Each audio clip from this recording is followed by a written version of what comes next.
Del equipo número 9. Vamos a hablar acerca de la semiótica de los nuevos medios. Este equipo está conformado por Conde Martínez Samantha, Nivel Corral Mario Alberto, eh, Rodríguez Daril y su servidora Melanie Ruiz. La siguiente, por favor.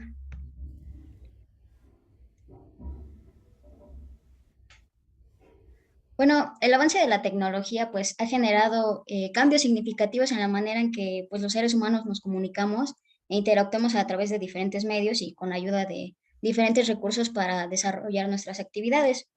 La teoría de la multimodalidad es un término acuñado a mediados de los años 90 y que actualmente pues es un objeto de gran interés en el mundo académico y profesional para el análisis del funcionamiento de la comunicación cuando se combinan recursos de diversos materiales significativos.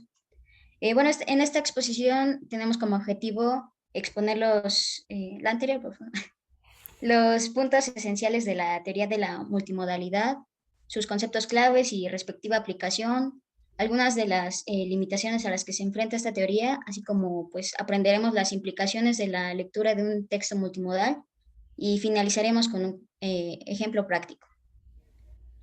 Bueno, la multimodalidad es entendida como el resultado de la acción social, como cualquier instancia de comunicación en cualquier modo o combinación de modos debido a que las imágenes visuales pues son producidas, distribuidas y consumidas cultural y socialmente. Por tanto, pues se propone que esta teoría tiene un enfoque sobre el discurso en el que no se le ve aisladamente, sino que por el contrario, todo es parte de un proceso que genera mensajes variados que son influidos por el medio en el que son emitidos y con un sentido específico para desarrollar habilidades y así permitir influencia en las comunidades. A partir de lo anterior, podemos definir también al texto multimodal como un texto en el que se hacen presentes diferentes modalidades discursivas con el fin de entregar un mensaje mucho más complejo en cuanto a su interpretación y codificación. Algunos autores consideran que el texto necesita una abstracción de las ideas como una representación mental para así pues poder llegar a un diseño de conceptualización a partir del conocimiento de la situación comunicativa y el objetivo de la misma. Los textos suelen estar conformados por una referencia, que es de lo que se trata el mensaje, la elipsis, que es la omisión, perdón, de palabras que, pues a pesar de ser necesarias para la correcta construcción gramatical, se sobreentienden dentro de un contexto. También tenemos la sustitución, que es el reemplazo de algunos elementos del texto, la conjunción, que es la palabra o conjunto de palabras que conectan proposiciones, la cohesión léxica, que son cuando los enunciados se relacionan correctamente desde el punto de vista lingüístico, y la coherencia, que es el factor que da la adecuación a la situación comunicativa, ¿no? Al contexto. Y bueno, este además se apoya de otros factores, que es el campo, que hace referencia a la acción social en la que se produce el texto, el tenor, que es el conjunto de relaciones sociales entre los participantes, y por último, pues el modo, que es el canal por el que se transmite el texto.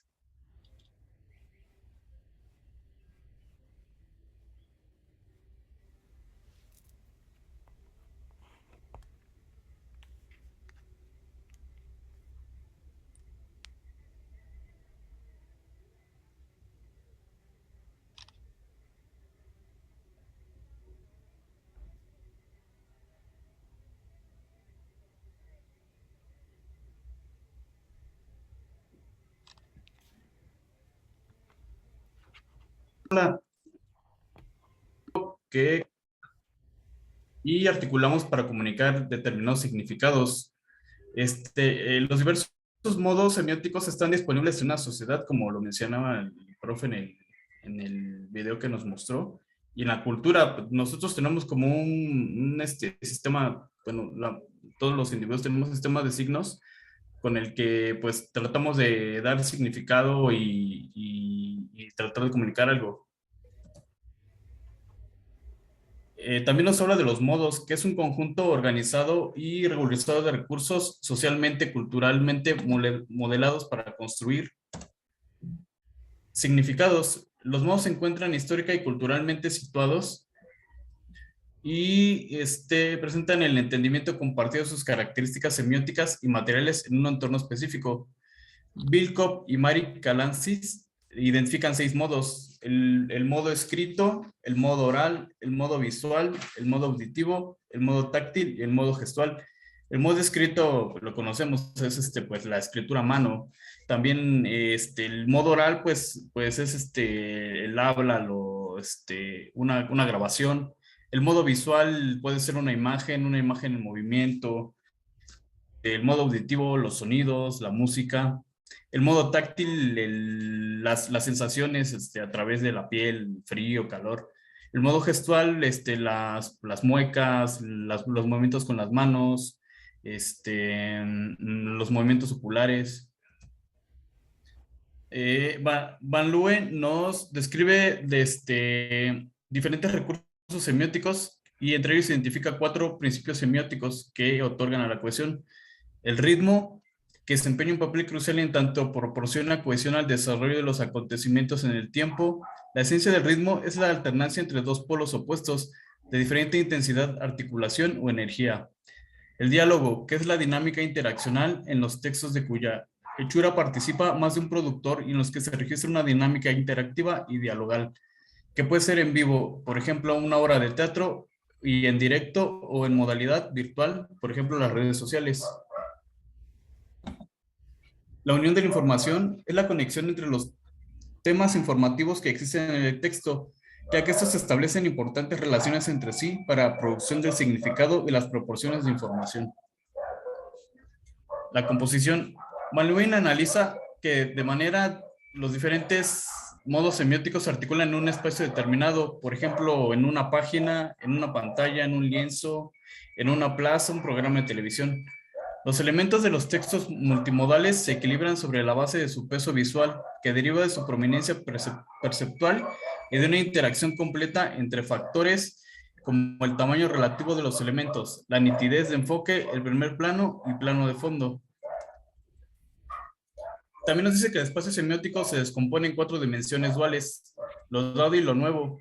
El discurso se organiza a partir de la polarización de elementos entre aquello que se considera conocido, que es lo que se da por sentado para el receptor del mensaje. Pues es por decir algo o alguna experiencia que conocemos al ver visualmente, no sé, sabemos que si tenemos un letrero con una E y una línea en diagonal, pues es un letrero de no estacionarse. Esto de que es algo que ya se conoce. Y contra lo que es novedoso de acuerdo al conocimiento de los participantes. Cuando la información se coloca a la izquierda, es de carácter general y cuando es más específica se encuentra a la derecha. Lo real e ideal se vincula con la organización de los elementos en la sección superior e inferior del espacio semiótico. Centro y margen. Aquí ya no se establece una polarización entre ambas secciones, sino que los elementos están conectados alrededor de un centro y se mantienen juntos. Frente y reverso. Ofrece otras opciones. Por ejemplo, la parte frontal del cuerpo es el lado que anuncia nuestra identidad, que muestra al mundo lo que somos, expresa nuestras reacciones e interacciones. La parte de atrás, en cambio, es semióticamente pobre y hasta puede representar lo que es vergonzoso o está escondido. Muchas gracias, Mario. Bueno, un ejemplo que ilustra esto que acaba de explicar Mario, este cuadro, esta ventana, es la composición visual en el programa de noticias de Ciro Gómez Leiva. Creo que todos en alguna vez lo hemos visto. En este programa se pueden apreciar los diferentes elementos del programa, tales como el cuerpo del conductor, la escenografía del estudio, los colores. La siguiente, por favor. Los cambios de planos y los zócalos informativos. Gracias, ahí está bien. La mayoría de las tomas son similares a las que se muestran en la primera imagen. ¿Puedes regresar la primera imagen, por favor, Mario? Gracias. En ella, Ciro Gómez Leiva ocupa casi todo el espacio semiótico de la pantalla siguiendo el principio centro-imagen, según el cual los elementos de mayor importancia se ubican en el centro para que los televidentes, o bueno, en este caso yo tomé estas fotos del canal de YouTube, no sé cómo se diga, los youtubers, reparen en su relevancia. En este caso, el conductor Ciro Gómez Leiva se convierte en la figura significativa, ya que su expresión y sus gestos son los importantes, mientras que la escenografía de fondo, todo lo que está en azul, es significativamente pobre y pasa a un segundo plano.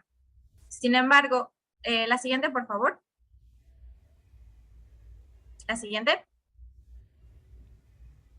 Gracias. Sin embargo, cuando el conductor presenta a David Páramo, este es un periodista y analista financiero, podemos observar cambios en la organización espacial. El plano se abre mostrando la amplitud escenográfica del estudio. A la derecha podemos observar a Ciro Gómez Leiva sin ser ya el centro de la imagen, y a la izquierda se ubica David Páramo para realizar su análisis financiero sobre diversos temas de interés público. Sin embargo, esto no cumple el principio de lo dado y lo nuevo. La siguiente, por favor. En esta imagen podemos observar que aquí sí se cumple el principio de lo dado y lo nuevo, ya que lo conocido por los youtubers o los que estamos observando el canal es la figura del conductor. En cambio, a la derecha se ubica lo novedoso. En este caso es el periodista Ricardo, que hasta este momento en el noticiero, en el programa, no había aparecido y que constituye entonces la información inédita. La siguiente, por favor. Ya en este plano, Ricardo, después de haber sido, la anterior, por favor, después de haber sido presentado, ahí, gracias, de haber sido presentado por el conductor, se convierte en información conocida anclada al centro margen. Adicional, el nombre del programa lo podemos ver en rojo a la derecha, situado en el extremo superior derecho, ocupando el espacio de la información ideal nueva, anclando el reportaje en un lugar en el tiempo distinto al estudio.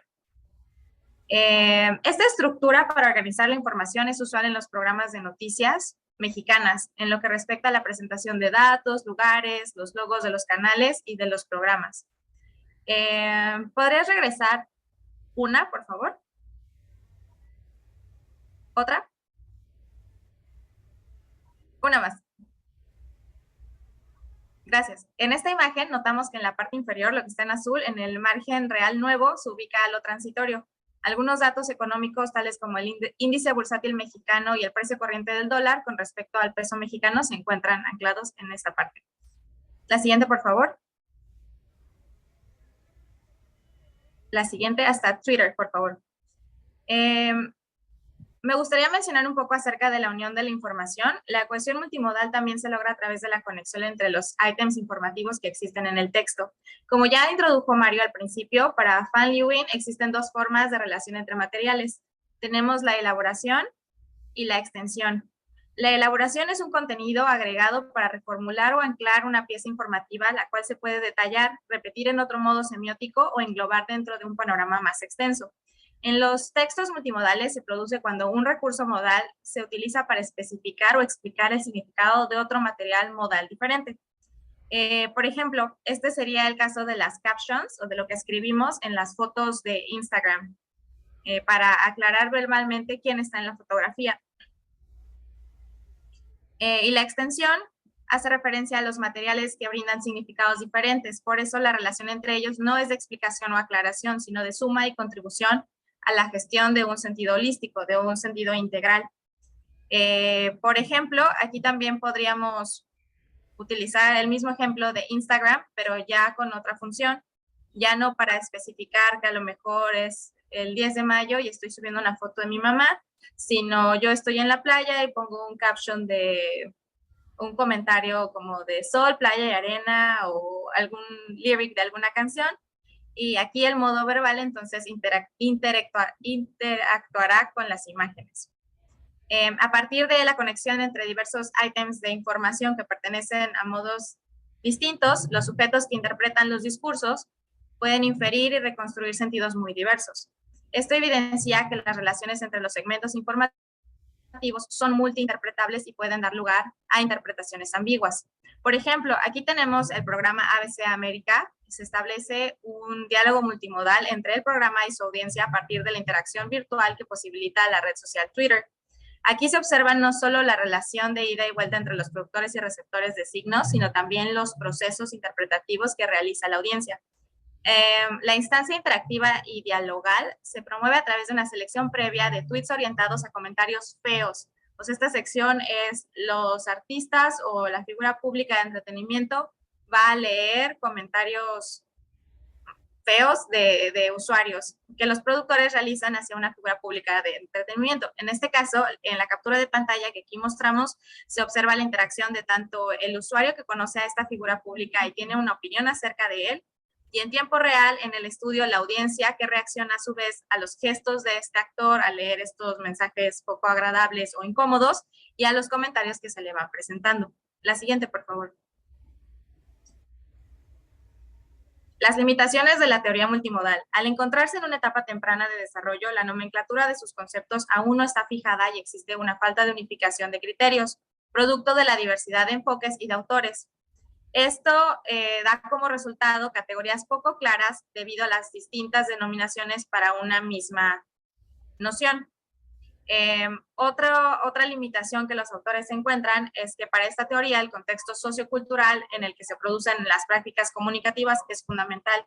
Y se hacen esta pregunta: ¿una teoría puede dar cuenta de la vasta heterogeneidad social, cultural y de todos los recursos de representación y sus prácticas de uso? Pues realmente no podemos generalizar o se caería en un sesgo, por ejemplo, en una visión reduccionista meramente oriental u occidental. En cuanto al imperialismo lingüístico, este hace referencia a que en esta teoría aún prevalece la idea de que el lenguaje es el modelo de sistema de significados y las limitaciones de la semiología lingüística para explicar el universo significante pues están reducidas, limitadas. Y la última, la perspectiva impresionista. Desde esta perspectiva se hace referencia a que el análisis de los discursos depende de las impresiones de los analistas sobre ciertos materiales. Y serán ellos quienes emitan pues, el juicio final de lo que están percibiendo. Entonces, ¿existe verdaderamente un significado unívoco para los modos o depende de la recepción e interpretación subjetiva? Yo considero que puede ser subjetivo. Realmente todos tenemos distintas realidades y esto es lo que percibimos, comprendemos y entonces interpretamos. Para concluir esta sección, me gustaría acotar que aunque cada teoría tiene sus limitaciones, sí es posible realizar la articulación del contexto con el discurso y construir una teoría sin caer en descripciones sumamente detalladas, interminables o sujetas a contextos específicos. A su vez, los autores mencionaban que en el texto, al texto como una posible limitante, no es cierto, lo mencionaban como una posible limitante a las herramientas tecnológicas disponibles y al know-how del usuario para saber cómo utilizarlas. Gracias. Okay. Con el auge de los nuevos medios de comunicación e información, es necesario replantearse de qué manera vamos a concebir nosotros la educación en todos los niveles y disciplinas. Para eso nosotros también necesitamos aprender a leer los textos multimodales. Entonces, los textos, sobre todo los que circulan por internet o en la televisión, son materiales que combinan pues la oralidad, la escritura, los sonidos y las imágenes, como mencionaba la compañera en el caso de pues los noticieros. Y por ello, pues el producto de la interacción de esos materiales modales implica la activación de otras capacidades cognitivas. La siguiente, por favor.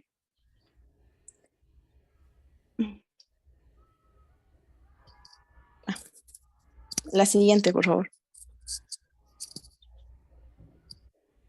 Gracias. Bueno, los cambios comunicacionales pues afectan la forma en que los sujetos consumen y producen sentidos en la sociedad, influyen en cómo se conectan con el mundo y cómo construyen significados. De hecho, actualmente pues no se puede pensar solamente en la lectura o en la escritura, sino pues se tiene que combinar justamente todas las actividades multimodales en las que se involucran pues saberes, actividades y recursos de múltiples modos semióticos. La siguiente, por favor.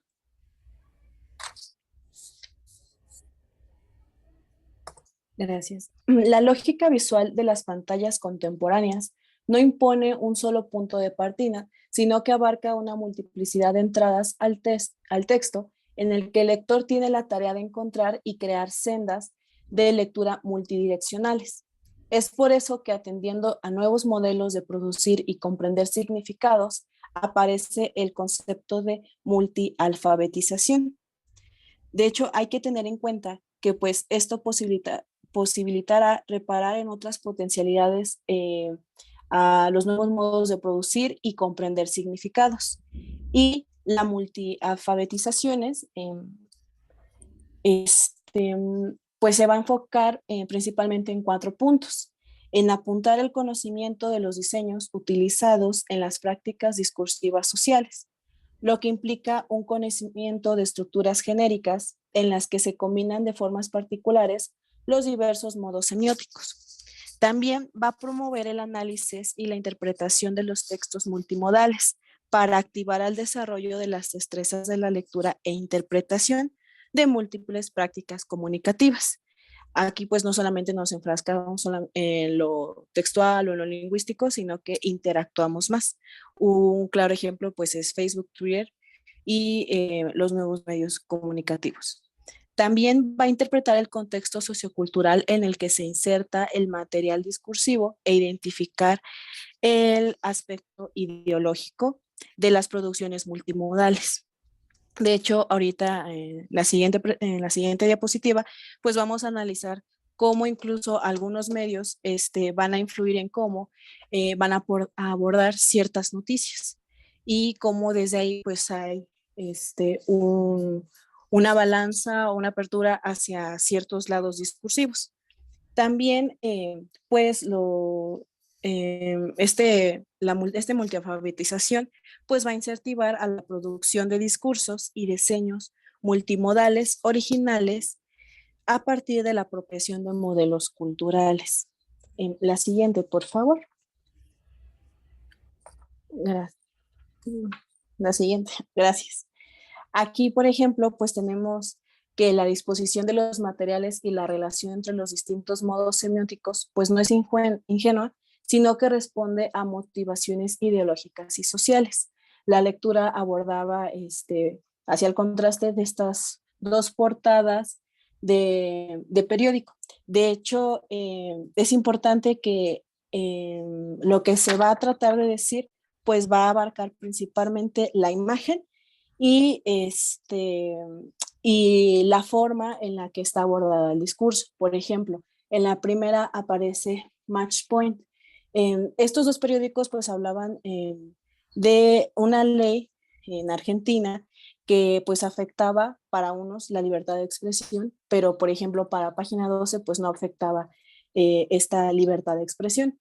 De hecho, Match Point lo asemeja a que pues se puede decir que la ley está aplicada o es como un juego de pelota en el que pues va a coartar la, la libertad de expresión y que pues realmente son las leyes, la ley y el gobierno es quien está atacando a la libertad de la prensa y por eso pone pues ahí la imagen del Clarín. Y por su lado, en Página 12, pues hace alusión de que es el mejor festejo. De hecho, al principio empieza como una efeméride y la forma en la que las imágenes están ahí puestas, pues también nos van a hablar de un discurso en el que pues para ellos claramente esto es un motivo de celebración y que es algo bueno que no va a afectar pues a la libertad de prensa. La siguiente, por favor.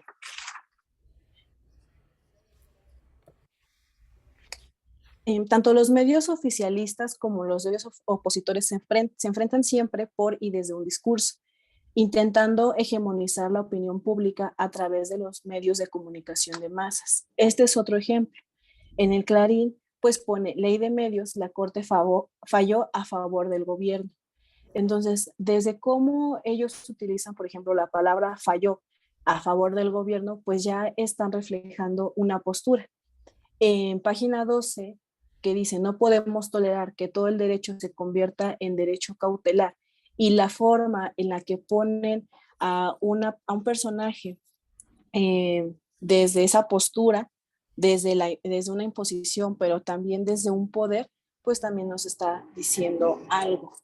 Entonces, aquí claramente se alcanza a ver cómo, cómo nosotros al colocar ciertas imágenes o al colocar ciertos significados lingüísticos, pues van a estar inclinados hacia una opinión pública y cómo los medios de comunicación, por lo general, pues van a apostar por todos estos, por todos estos medios de difusión.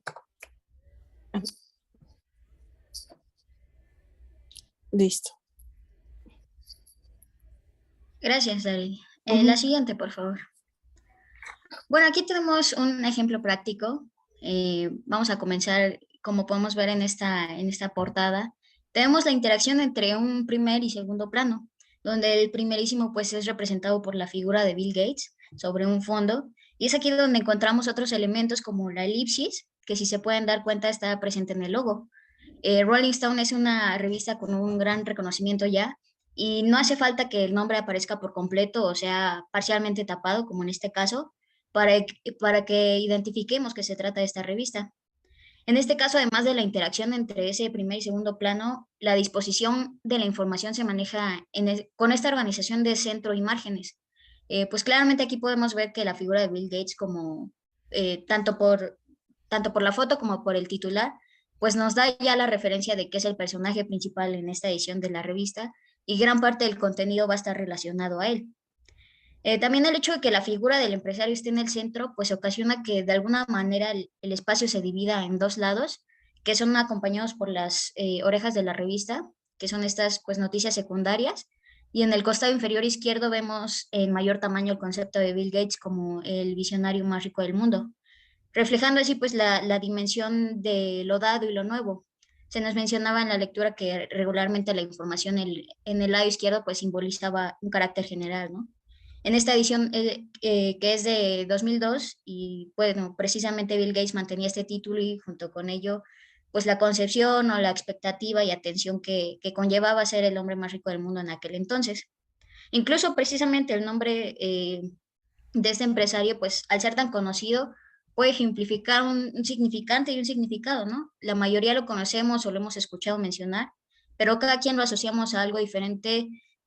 Por ejemplo, a algunos se nos ocurre lo primero Microsoft, a otros como pues precisamente uno de los hombres más ricos, a otros incluso sus polémicas con las vacunas, entre otras cosas. Bueno, también notamos que aquí al tener esa composición de centro y márgenes, se nos hace una lectura de lo dado y lo nuevo o de izquierda a derecha, sino que lo que tratamos de entender es qué es lo que ocupa el lugar central y qué es lo que se presenta como secundario. También tenemos otros elementos como los modos. En este caso podemos identificar el escrito, ya que es una página impresa, el visual con una imagen estática, e incluso gestual con el gesto de Bill Gates con una media sonrisa, pues simbolizando a lo mejor como viéndose como triunfante, entre otras interpretaciones, ¿no? Y por último, encontramos que interesantemente utilizan el mismo color tanto en el fondo como para la vestimenta. Con esto podemos interpretar que un spot fuera del estudio, por ejemplo, una playa, una cabaña, etcétera, pues le podría quitar el prestigio a la imagen profesional y seria que se suele esperar de un hombre de negocios, ¿no? Y pues mejor optar por un fondo y una vestimenta sencilla en color azul que represente la calma, la tranquilidad, la honestidad y seguridad que se suele reflejar en un empresario tan importante como lo es Bill Gates. La siguiente, por favor. Y bueno, se puede concluir que el análisis de los discursos multimodales pues, nos permite revisar la configuración objetiva de los elementos culturales de circulación masiva. Como se ha podido observar, pues cada componente empleado, desde las imágenes, las palabras, las tipografías, colores, entre otras, pues aportan determinada información que habilita la construcción de significados sociales en los discursos que se producen, distribuyen y consumen. Y bueno, finalmente recalcar que no existe una forma específica de elaborar un análisis multimodal, por lo que esto permite pues ampliar nuestros horizontes de las interpretaciones que se hacen a los discursos, partiendo desde sus propias esencias. Y bueno, eso es todo por nuestra parte y muchas gracias por su atención.